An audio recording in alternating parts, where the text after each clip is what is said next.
Assalamualaikum warahmatullahi wabarakatuh. Perkenalkan, nama saya Rindy Nusyakila, NIM 2102040110 dari Prodi Kimia, Fakultas MIPA dan Kesehatan. Baik, di sini saya akan menjelaskan teori biogenesis. Teori biogenesis ini mengemukakan bahwa kehidupan berasal dari makhluk hidup sebelumnya. Pada teori biogenesis ini terdapat 3 orang tokoh. Tokoh yang pertama yaitu Francisco Redi, yang kedua yaitu Lazzaro Spallanzani, yang ketiga yaitu Louis Pasteur. Yang pertama itu saya akan menjelaskan percobaan yang dilakukan oleh Francisco Redi. Francisco Redi melakukan percobaan dengan memasukkan daging ke dalam tabung. Tabung yang pertama itu dibiarkan terbuka, sedangkan tabung yang kedua itu dibiarkan tertutup rapat, dan tabung yang ketiga itu ditutup dengan kain kasa. Hasil dari percobaan tersebut menghasilkan sebuah pernyataan dari Francisco Redi. Dia mengatakan bahwa jika lalat dicegah untuk tidak meletakkan telurnya pada daging tersebut, maka makhluk hidup atau belatung yang berada di dalam tabung tersebut tidak akan muncul dari daging tersebut. Jadi menurut Redi, makhluk hidup berasal dari telur. Baik, yang kedua saya akan menjelaskan percobaan yang dilakukan oleh Spallanzani. Teori Spallanzani ini dia melakukan sebuah percobaan yang lebih baik dari usaha percobaan Francisco Redi.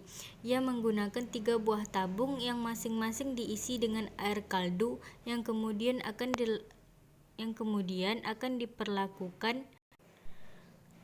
Tabung yang pertama itu air kaldu dipanaskan lalu didinginkan dan tidak ditutup.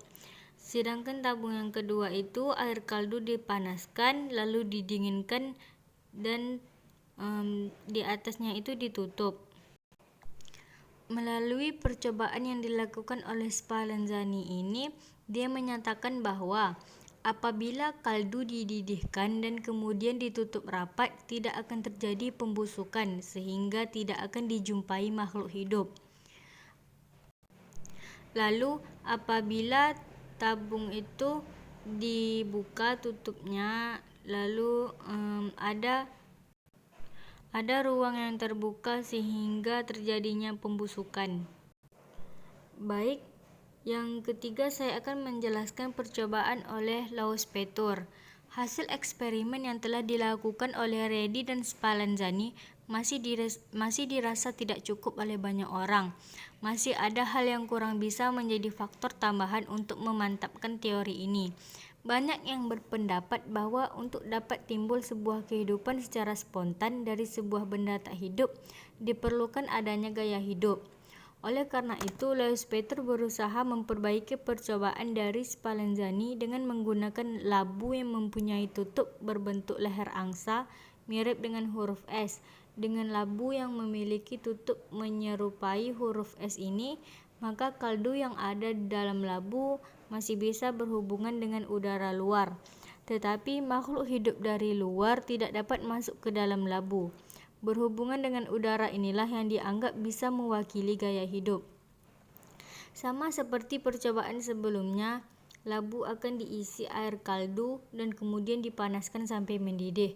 Setelah itu labu ditutup dengan tutup pipa berbentuk huruf S. Setelah diamati beberapa hari, ternyata kaldu yang terdapat dalam labu percobaan tidak menunjukkan adanya perubahan apapun. Louis Pasteur akhirnya mengambil kesimpulan bahwa adanya kehidupan berasal dari kehidupan lain yang menghasilkan teori-teori. Yang pertama itu semua makhluk hidup berasal dari telur. Yang kedua, semua telur berasal dari makhluk hidup. Dan yang ketiga, semua makhluk hidup berasal dari makhluk hidup.